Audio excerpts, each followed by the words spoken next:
Assalamualaikum warahmatullahi wabarakatuh. Perkenalkan, nama saya Nahya Faras dengan NIM akhir 147, mahasiswa kelas 4B. Nah, di sini saya akan menjelaskan rancangan dari eksperimen yang sudah saya tentukan, yaitu eksperimen siklus air sederhana. Baik, di sini saya akan menjelaskan terlebih dahulu tujuan eksperimen siklus air sederhana ini. Nah, seperti yang kita ketahui, bahwa kegiatan belajar adalah kegiatan di mana seseorang mengetahui dan belajar hal baru, serta memperdalam pengetahuan yang ia miliki. Dan kegiatan belajar yang kita ketahui secara umum yaitu seperti mendengarkan guru menjelaskan materi, mencatat, dan membaca. Nah, namun pada beberapa pelajaran dan materi, terdapat kegiatan-kegiatan selain itu yang dilakukan oleh seseorang atau peserta didik untuk memperdalam pengetahuan yang ia pelajari dengan melakukan kegiatan eksperimen.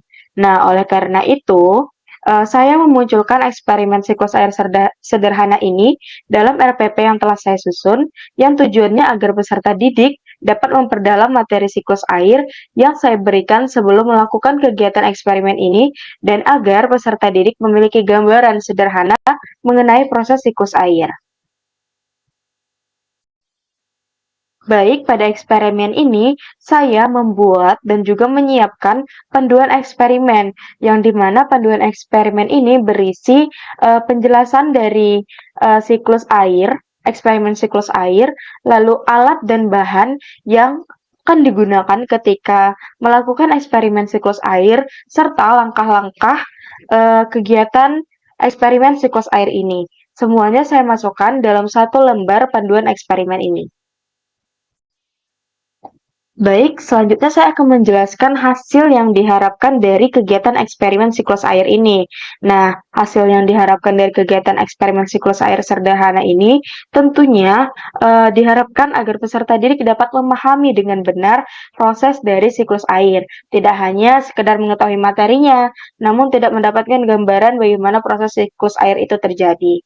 Nah, diharapkan juga agar peserta didik memiliki inspirasi ke depannya jika ingin menjelaskan mengenai bagaimana siklus air itu dapat terjadi.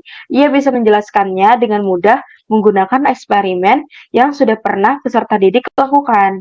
Nah, karena eksperimen siklus air yang akan saya terapkan ini sangat sederhana, mulai dari alat dan bahannya hingga langkah-langkah eksperimennya yang tergolong mudah diingat karena sederhana. Baik, sekian presentasi saya mengenai rancangan eksperimen siklus air sederhana yang saya buat. Setelah ini saya akan menampilkan video bagaimana melakukan eksperimen siklus air sederhana dan kaitannya dengan materi siklus air. Selamat menyaksikan dan terima kasih. Assalamualaikum warahmatullahi wabarakatuh. Halo semuanya. Perkenalkan, nama saya Nahya Faras dengan NIM 147 dari kelas 4B. Di sini saya akan menjelaskan bagaimana melakukan eksperimen siklus air. Nah, sebelum kita melakukan eksperimen siklus air, alangkah lebih baiknya kita mempersiapkan terlebih dahulu infografis yang sudah saya bagikan. Pada infografis tersebut tertera alat dan bahan untuk melakukan eksperimen ini dan juga langkah-langkah bagaimana melakukan eksperimen. Baik, setelah melihat infografis tadi, mari kita mempersiapkan alat dan bahan untuk eksperimen. Nah, di sini alat yang pertama yaitu ada wadah besar, lalu ada wadah kecil, dan ada pemberat. Nah, pemberat ini juga kalian bisa gunakan benda apapun, seperti mungkin baterai atau batu, seperti itu. Nah, lalu yang selanjutnya yaitu bahan. Nah, bahannya di sini yaitu ada plastik wrap, lalu yang selanjutnya ada karet, lalu ada es batu, nah, dan juga ada air panas. Baik, selanjutnya, mari kita lakukan bersama-sama eksperimen siklus air. Baik, di sini yang pertama, kita tuangkan terlebih dahulu air panas ke dalam wadah yang besar. Nah, jika kamu tidak berani menuangkan air panas ini Kamu bisa meminta tolong kepada orang yang lebih dewasa seperti orang tuamu atau kakakmu yang menuangkan ke wadah. Mari kita tuangkan air panas ke dalam wadah.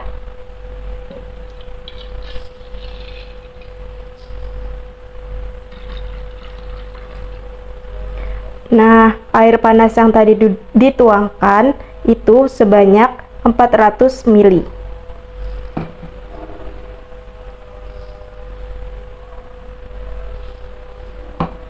Setelah memasukkan air panas ke dalam wadah besar, selanjutnya kita masukkan wadah kecil ke dalam wadah besar yang sudah berisikan air panas.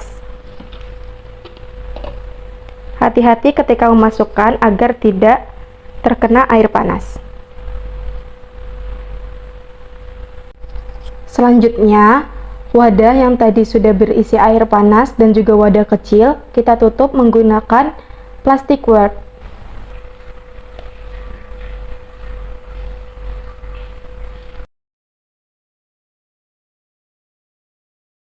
Selanjutnya, kita pasangkan karet pada bagian bibir wadah agar plastik menutupi wadah dengan rata dan tidak mudah tergeser. Selanjutnya, kita letakkan pemberat di tengah-tengah plastik. Pastikan kalian meletakkannya di tengah-tengah plastik ya.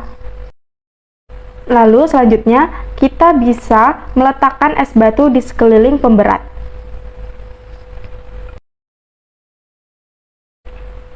Ketika meletakkan es batu, kalian juga harus bisa memperhitungkan banyaknya es batu agar plastik yang tadinya kita gunakan untuk menutupi wadah itu tidak robek. Selanjutnya, mari kita tunggu selama 15 menit dan lihat apakah terjadi perubahan pada wadah eksperimen ini. Baik, di sini setelah kita diamkan selama kurang lebih 15 menit, ternyata wadah berembun. Dan juga di sini dapat kita lihat bahwa ada tetesan-tetesan air yang jatuh. Nah, setelah pengamatan kita tadi, kira-kira apa ya yang terjadi pada wadah ini? Dan juga apa sih kaitannya dengan siklus air? Setelah pengamatan singkat yang tadi kita lakukan, kira-kira kenapa ya wadah ini bisa berembun dan juga meneteskan air? Nah, kira-kira apa ya kaitannya wadah yang berembun dan meneteskan air dengan siklus air? Baik, di sini saya akan menjelaskan keterkaitan eksperimen ini dengan siklus air. Nah, jadi air panas yang tadi dituangkan di awal, kita umpamakan sebagai air yang ada di alam, seperti laut, sungai, danau, dan lain sebagainya yang terpapar sinar matahari sehingga menjadi panas. Nah, pada saat inilah terjadi evaporasi, atau bisa juga kita sebut sebagai penguapan yang tadi kita lihat pada saat pengamatan yang berada di pinggir-pinggir wadah. Penguapan ini ternyata tidak hanya terjadi pada air yang ada di alam seperti laut, sungai, dan sebagainya, tapi juga terjadi pada tumbuhan yang disebut dengan transpirasi. Namun karena di sini kita menggambarkan air panas tadi sebagai air yang ada di alam, maka kita hanya memfokuskan atau menggambarkan air ini sebagai air yang ada di alam seperti laut, sungai, dan lain sebagainya. Lalu di sini terdapat plastik dan juga es batu. Nah, plastik dan es batu ini kita umpamakan sebagai atmosfer bumi yang suhunya rendah atau dingin. Nah, ketika uap air dari air panas tadi naik ke plastik, suhu dingin pun mengubah uap menjadi titik-titik air atau partikel es yang terkumpul, lalu menjadi awan. Hal ini diakibatkan karena adanya perbedaan suhu yang signifikan antara suhu dingin dan juga suhu panas. Hal ini bisa kita sebut sebagai kondensasi atau pengembunan. Nah, dari pengamatan singkat tadi, kita juga melihat bahwa ada tetesan-tetesan air yang jatuh dari plastik ke bawah. Nah, hal itu bisa kita anggap sebagai atmosfer yang sudah tidak sanggup menahan titik-titik air. Sehingga titik-titik air tadi jatuh ke bumi menjadi hujan atau disebut sebagai presipitasi. Baik, selanjutnya mari bersama-sama kita singkirkan plastik yang ada di atas wadah. Jangan lupa untuk membukanya secara perlahan-lahan agar air-air dari es batu tadi tidak jatuh ke dalam wadah.